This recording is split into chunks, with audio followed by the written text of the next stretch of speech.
हर किसी की ज़रूरतें और पसंद अलग अलग होती हैं। अब चाहे वो कपड़े हों या फिर खाना, इसी तरीके से गाड़ियों में भी लोगों के प्रेफरेंसेस अलग अलग होते हैं। कुछ लोगों को स्पोर्टी और परफॉर्मेंस ओरिएंटेड गाड़ियाँ पसंद है, वहीं कुछ लोगों को कंफर्टेबल और स्मूथ ड्राइविंग वाली गाड़ियाँ पसंद है। और ऐसे ही अलग अलग लोगों को केटर करने के लिए गाड़ियों के कंपोनेंट्स उसी तरीके से डिज़ाइन किए जाते हैं। उनमें से ट्रांसमिशन एक बहुत इंपॉर्टेंट कंपोनेंट है। इस वीडियो में हम सभी मेजर तरीके के ट्रांसमिशन के बारे में बात करेंगे, उनकी स्ट्रेंथ्स और वीकनेसेस समझेंगे और फाइनली किस ड्राइवर के लिए क्या सूटेबल है वो देखेंगे। लेकिन सबसे पहले ये समझ लेते हैं कि ट्रांसमिशन होता क्या है और इसकी ज़रूरत क्या होती है। ट्रांसमिशन या गियरबॉक्स एक बहुत ही इंपॉर्टेंट कंपोनेंट है इंटरनल कंबशन इंजन वाली कार्स में। ये इंजन की पावर को व्हील्स तक एफिशिएंटली ट्रांसफर करता है ताकि हर तरीके की ड्राइविंग कंडीशन में जो ड्राइवर है उसे एक ऑप्टिमम परफॉर्मेंस मिले। थोड़ा टेक्निकली समझें तो इंजन एक सेट आरपीएम रेंज में पावर और टॉर्क जनरेट करता है और आपका ट्रांसमिशन जो है इस पावर और टॉर्क को इंजन से व्हील तक ट्रांसफर करता है ताकि आपकी गाड़ी स्मूथली एक्सेलरेट कर सके। ये गियर्स या फिर बेल्ट और पुली की मदद से किया जाता है जो डिपेंड करता है आपके ट्रांसमिशन टाइप पे। क्रॉसओवर्स जैसे Tata Nexon, Maruti Suzuki Brezza और hyundai क्रेटा जैसी गाड़ियां इंडिया की सबसे हॉट सेलिंग कार्स में से है और इनमें हर तरीके का मेजर ट्रांसमिशन का ऑप्शन अवेलेबल है। इस वीडियो से आप ये समझ पाएंगे कि आपके लिए कौन सी गाड़ी और किस तरीके का ट्रांसमिशन सूटेबल है। ट्रांसमिशन को मेजरली हम 3 पार्ट में डिवाइड कर सकते हैं, मैनुअल, ऑटोमेटिक और सेमी ऑटोमेटिक।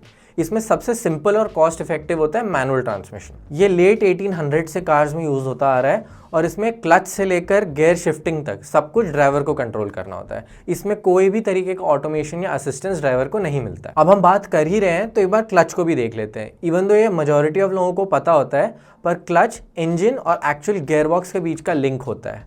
इंजन की पावर गियरबॉक्स तक ट्रांसफर करने के लिए क्लच यूज किया जाता है। इसके एंगेज और डिसएंगेज होने के बेसिस पे इंजन की पावर गियरबॉक्स तक जा रही है कि नहीं ये डिसाइड होता है। क्लच को एंगेज करने के लिए आप क्लच पेडल को रिलीज करते हैं, इससे इंजन और गियरबॉक्स दोनों लिंक हो जाते हैं और इंजन की पावर गियरबॉक्स तक जाती है। वही अगर आपने क्लच पेडल प्रेस करके रखा है तो क्लच जो है वो डिसएंगेज हो जाएगा और पावर जो है वो इंजन से गियरबॉक्स और फाइनली व्हील तक ट्रांसफर नहीं होगी। मैनुअल ट्रांसमिशन की स्ट्रेंथ होती है उसका सिंपल डिजाइन, जिसके कारण टिपिकली उसकी मेंटेनेंस कम होती है और रिलायबिलिटी ज्यादा होती है। इसका एक और एडवांटेज ये है कि जिन लोगों को गाड़ियों में मैनुअल कंट्रोल पसंद है वो गाड़ी से कनेक्टेड फील कराता है। लेकिन इसका बहुत बड़ा डिसएडवांटेज इसकी इनकन्वीनियंस है, क्योंकि मैनुअली सब कुछ कंट्रोल करना होता है तो इंडिया के हेवी ट्रैफिक सिचुएशंस या stop and go traffic situations में आपको बार बार क्लच पेडल को प्रेस और रिलीज करना होता है जो फटीग कॉज कर सकता है। और इसी इनकन्वीनियंस को दूर करने के लिए इन मैनुअल ट्रांसमिशंस में थोड़े बहुत चेंजेस किए जाते हैं, जिसके कारण सेमी ऑटोमेटिक ट्रांसमिशंस बनते हैं। ये 2 वेरिएशंस में मेनली होता है। पहला है क्लचलेस मैनुअल ट्रांसमिशन, जिसे Hyundai IMT या इंटेलिजेंट मैनुअल ट्रांसमिशन के नाम से अपनी गाड़ियों में यूज करता है। ये लेट 1930s से 1940s के बीच में पहली बार यूज किया गया था। इवन दो जो नए वर्जन हैं वो काफी ज्यादा एडवांस्ड हैं और बहुत ज्यादा डेवलपमेंट हुआ है ओवर द ईयर्स। अब भले ही इसके नाम में क्लचलेस है, इसका मतलब ये नहीं है कि इस तरीके के ट्रांसमिशन में क्लच होता ही नहीं। क्लचलेस इसलिए है क्योंकि क्लच को मैनुअली ऑपरेट करने की जरूरत नहीं है। इन ट्रांसमिशंस में क्लच को एक्चुएटर्स की मदद से कंट्रोल किया जाता है। ड्राइवर को सिर्फ गियर लीवर से गियर शिफ्ट करना होता है और सेंसर जो है ऑटोमेटिकली क्लच को एंगेज और डिसएंगेज करते हैं। ये क्लच का कंट्रोल TCU या ट्रांसमिशन कंट्रोल यूनिट मैनेज करता है। और एज अ ड्राइवर आपको ब्रेक पेडल प्रेस करके गाड़ी ऑन करनी है और न्यूट्रल से गाड़ी फर्स्ट गियर में डालनी है। क्लच ऑटोमेटिकली डिसएंगेज हो जाएगा और जैसे ही आप फर्स्ट गियर में डालने के बाद ब्रेक पेडल से पैर उठाएंगे, क्लच ऑटोमेटिकली एंगेज हो जाएगा और आपकी गाड़ी रोल होने लगेगी। ये क्लचलेस मैनुअल ट्रांसमिशन या IMT gear boxes manual transmission से मार्जिनली महंगे होते हैं, लेकिन फिर भी इसका डिजाइन ओवरऑल काफी सिंपल होता है। नए ड्राइवर्स के लिए या heavy stop and go traffic conditions में ये बहुत ज्यादा कन्वीनियंट हो सकता है, लेकिन एक्सपीरियंस ड्राइवर्स के लिए क्लच पेडल ना होना थोड़ा सा ऑड फील करा सकता है। IMT का थोड़ा एडवांस वर्जन होता है ऑटोमेटेड मैनुअल ट्रांसमिशन। ये भी मैनुअल ट्रांसमिशन जैसा ही है, पर इसमें एक्चुएटर्स और सेंसर्स की मदद से क्लच के साथ साथ गियर सिलेक्शन भी ऑटोमेटेड होता है। टू अ कॉमन मैन ये एक तरीके का ऑटोमेटिक ट्रांसमिशन ही है, लेकिन इसे फिर भी सेमी ऑटोमेटिक में ही माना जाता है, क्योंकि जैसे मैनुअल ट्रांसमिशन में फर्स्ट से सेकंड गियर शिफ्ट करने के लिए आपका गियर लीवर फर्स्ट से न्यूट्रल और न्यूट्रल से सेकंड में जाता है, उसी तरीके से AMT या ऑटोमेटेड मैनुअल ट्रांसमिशन में भी अगर गाड़ी आपकी फर्स्ट से सेकंड गियर जा रही है तो एक्चुएटर्स पहले क्लच को डिसएंगेज करेंगे, फिर गियर को फर्स्ट से न्यूट्रल में शिफ्ट करेंगे, उसके बाद न्यूट्रल से सेकंड शिफ्ट करेंगे। ये होने के बाद क्लच वापस एंगेज होगा। तो बेसिकली ये मैनुअल ट्रांसमिशन जैसा ही है, बस इसको थोड़ा सा ऑटोमेट किया गया है ड्राइवर कन्वीनियंस के लिए। ये मैनुअल ट्रांसमिशन से और IMT से थोड़ा सा और ज्यादा महंगा होता है, लेकिन रिलायबिलिटी में ऐसा कोई इश्यूज नहीं। इसका सबसे बड़ा ड्रॉबैक है इसकी स्लो शिफ्टिंग स्पीड, और पुराने जो आइटरेशंस थे AMT के वो थोड़े लैगी और जर्की थे।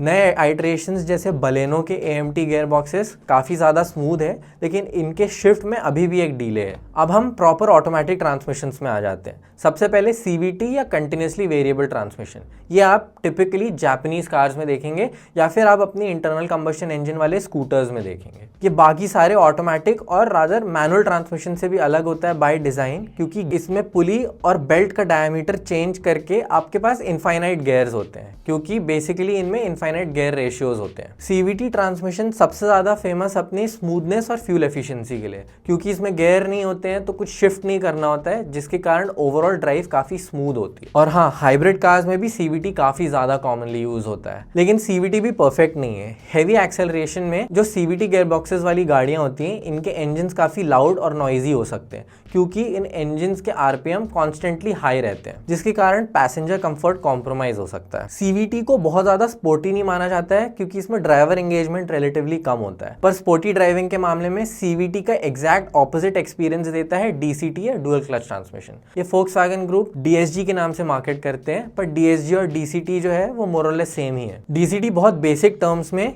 एक ऐसा ट्रांसमिशन है जिसमें 2 क्लचेस होते हैं। इसका डिज़ाइन मैनुअल ट्रांसमिशन जैसा ही होता है, पर डिफरेंस ये है कि एक तरीके से 2 मैनुअल ट्रांसमिशंस को जोड़ के बनाया जाता है, जिसमें 2 क्लचेस इंडिविजुअली इन ट्रांसमिशंस को एक्टिवेट करते हैं। इसमें एक क्लच ऑड गियर जैसे फर्स्ट, सेकंड और फिफ्थ को कंट्रोल करता है, और जो दूसरा क्लच होता है वो इवन गियर जैसे सेकंड, फोर्थ, सिक्स्थ को कंट्रोल करता है। ये लेटेस्ट और एडवांस्ड गियर बॉक्सेस माने जाते हैं, और इसका सबसे बड़ा एडवांटेज होता है क्विक शिफ्टिंग गियर्स। ये इसलिए पॉसिबल है क्योंकि अगर आप कार को फर्स्ट से सेकंड गियर शिफ्ट करना चाहते हैं तो आपको सिर्फ फर्स्ट गियर का क्लच डिसएंगेज करना है और सेकंड गियर का क्लच एंगेज करना है। इसका जो ब्रेन होता है वो नेक्स्ट गियर को प्री सिलेक्ट करके रखता है बेस्ड ऑन डिफरेंट पैरामीटर्स। इनका एक और एडवांटेज ये होता है कि गियर शिफ्ट करने के टाइम पे पावर लॉस बहुत ही कम होता है। ये स्पोर्ट्स कार्स या स्पोर्टी कार्स में जो है वो काफ़ी ज़्यादा हेल्पफुल है, क्योंकि एक्सेलरेशन को जो है वो कम नहीं होने देता है। पावर लॉस ना होने के साथ साथ ये बहुत ज़्यादा स्मूथ भी होते हैं। ऑफ कोर्स ये CVT जितने स्मूथ नहीं होते हैं, क्योंकि एट द एंड इसमें गियर्स तो यूज़ होते ही हैं और गियर शिफ्ट होता ही है, बट फिर भी ये काफ़ी ज़्यादा स्मूथ माने जाते हैं। लेकिन इतने ज़्यादा एडवांस्ड होने के कारण ये काफ़ी ज़्यादा एक्सपेंसिव,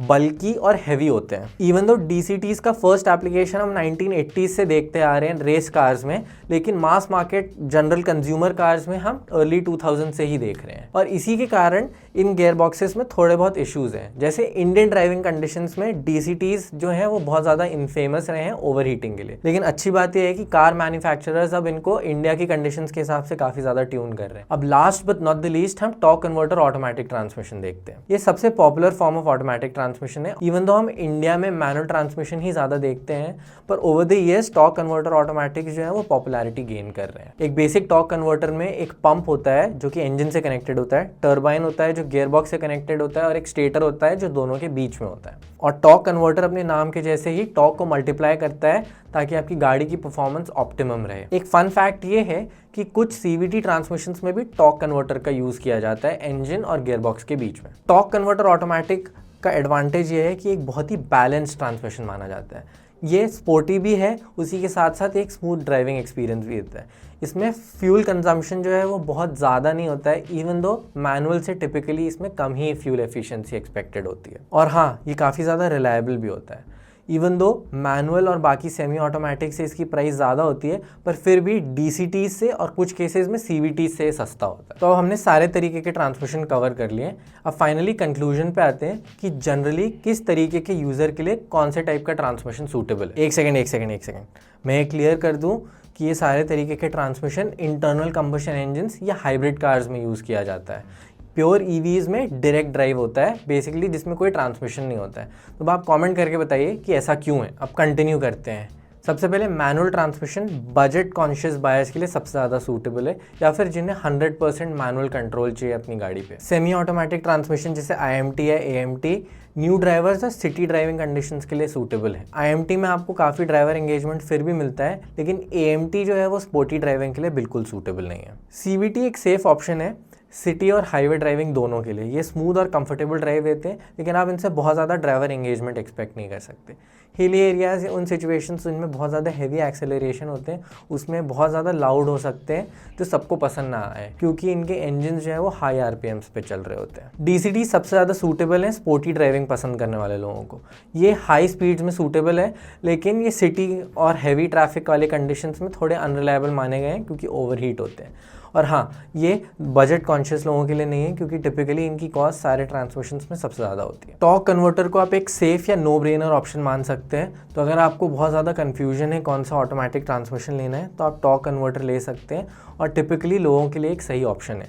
ये स्मूथ, रिलायबल और इन मोस्ट केसेस स्पोर्टी भी होता है, पर ये बजट कॉन्शियस लोगों के लिए फिर भी सूटेबल नहीं है, और इसीलिए 10 लाख रुपए से नीचे की गाड़ियों में यूजुअली टॉर्क कन्वर्टर नहीं मिलता है। पर फाइनली मेरी एडवाइस यही है कि कोई भी गाड़ी या ट्रांसमिशन डिसाइड करने से पहले आप खुद गाड़ी को टेस्ट ड्राइव लेके या उसकी ड्राइव लेके एक्सपीरियंस कीजिए और एक इन्फॉर्म्ड डिसीजन लीजिए। इस वीडियो में आज इतना ही है, और अगर आपको ये वीडियो पसंद आई हो तो प्लीज़ लाइक कीजिए, और ऐसे ही नई इन्फॉर्मेटिव वीडियोज़ के लिए मेरे चैनल को सब्सक्राइब कीजिए।